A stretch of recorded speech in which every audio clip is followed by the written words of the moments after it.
فرمائے مومن جب تو نماز کی حالت میں کھڑا ہوتا ہے، اللہ اکبر کا مطلب یہ ہے کہ ہر کسی کی محبت کو نکال کے میرے مصلی پہ کھڑا ہو جا، اولاد کی محبت کو نکال، مال کی محبت کو نکال، خالص ہو کے قربتاً اللہ کی منزل پہ واقع ہو جا۔ اب ابراہیم فرماتے میں بچے کو لے گیا، ہاجرہ کہہ رہی ہے کہ ابراہیم اس زمین میں پانی نہیں، گرمی بہت ہے، کہ وہ رب جو آگ کو گل و گلزار بنا سکتا ہے وہ صحرا کو سرسبز بھی بنا سکتا ہے۔ جناب ہاجرہ کہتی جب مجھے چھوڑ کر ابراہیم جانے لگے تو میں کسی خیال میں تھی کہ ابراہیم ایک بار مڑ کر دیکھیں گے۔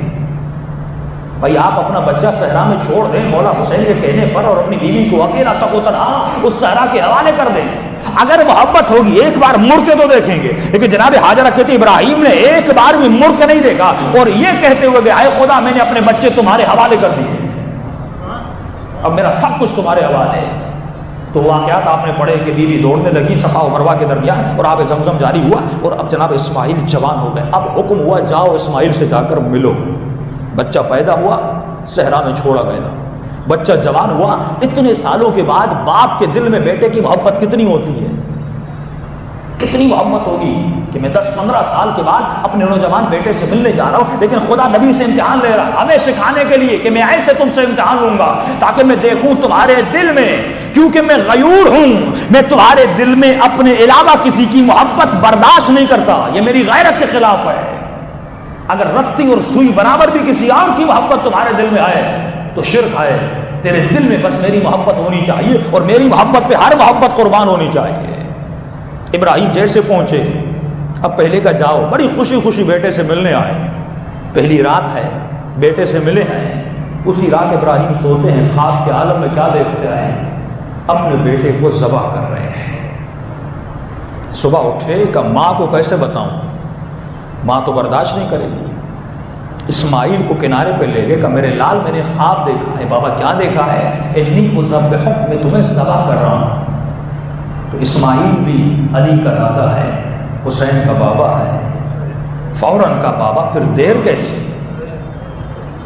یہ تک نہیں کہ بابا خواب دیکھا ہے، یعنی امتحان ابراہیمی تو دیکھیے، یعنی ایک مرتبہ جبرائیل حکم لے کر آتے تو آ سکتے تھے، لیکن اللہ نے آزمانا چاہا کہ اگر میں خواب میں حکم دوں تو ابراہیم عمل کرتے ہیں کہ نہیں۔ اور ہمارا حال دیکھیے، علی کے خطبے، علی کے فرامین، سجاد کی دعائیں، امام جعفر صادق کی روایات اور حدیث بھری، اور مولا کہہ رہے ہیں میرے شیعہ یہ کرو، لیکن ہم کرنے کے لیے تیار نہیں۔ اور ابراہیم کو خواب آ رہا ہے کہ ابراہیم یہ کرو، بیٹے کو کا تیار کرو، تجھے لے جانا ہے۔ اکثر ممبر سے یہ کہا جاتا ہے کہ ابراہیم نے چھری نہیں چلائی، یہ غلط ہے۔ اللہ کے نبی ہیں، مقام امامت پر نائل تھے، اسماعیل کا ذبح ہونا ابراہیم کا امتحان تھا، اور اسماعیل کا ذبح نہ ہونا اور اس کی بقا، کیونکہ اس نسل سے علی کو پیدا ہونا تھا۔ ایک مرتبہ امتحان لیا، امتحان لینے کے بعد کہا وجعلنا، اے ابراہیم ہم نے تجھے امامت کا رتبہ دے دیا۔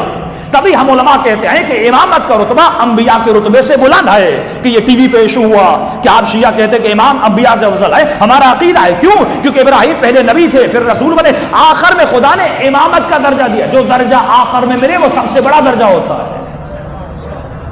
کہا کہ اب تو اپنے امتحان میں پاس ہو گیا، آپ کا امتحان، بیٹے کو چھوڑنے کا امتحان، اب بیٹے کی گردن پہ چھری چلانے کا امتحان۔ ابراہیم نے چھری چلائی تھی، یہ غلط بات ہے ممبر سے کہی جاتی ہے کہ جناب ابراہیم نے چھری نہیں چلائی، چھری چلانا چاہتے تھے تو دمبا آ گیا، ایسا کوئی بات نہیں۔ کہا کہ بیٹے کے ہاتھوں میں رسیاں باندھی، اپنی آنکھوں پہ پٹی باندھی اور ہاتھ میں چھری لی، اور ابراہیم نے چھری گردن پہ چلائی، لیکن روایت کے جملے ہیں، میرے چھٹے امام فرماتے تھے ابراہیم چھری چلاتے تھے، چھری چلتی نہیں تھی۔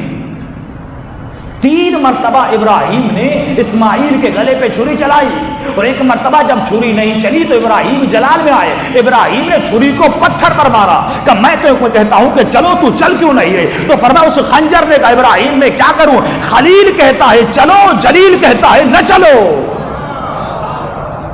میں مانوں تو کس کی مانوں؟ ایک طرف خلیل کا حکم ہے، ایک طرف جلیل کا حکم ہے۔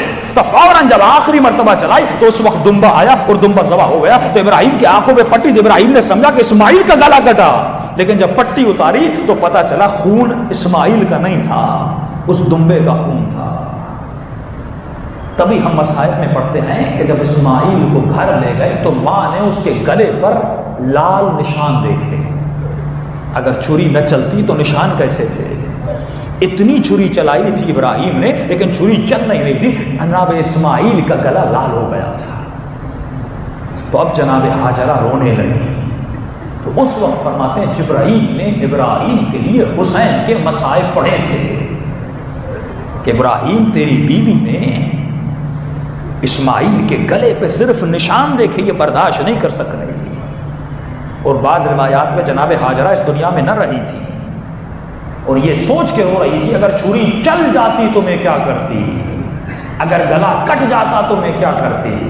فرمایا اسی نسل اسماعیل سے ایک حسین آیا اور کربلا کی ماؤں نے سجا کر دھجا کر اپنے بچوں کو کربلا کے میدان میں بھیجا اور گلے کٹے بھی اور پورے سفر میں کٹی ہوئی گردنوں کو بیویاں دیکھتی بھی رہیں اور جہاں جہاں موقع ملتا تھا سجدہ کرتی تھی اور کہتی تھی تیرا شکر ہے تو نے ہماری قربانی کو قبول کر دیا.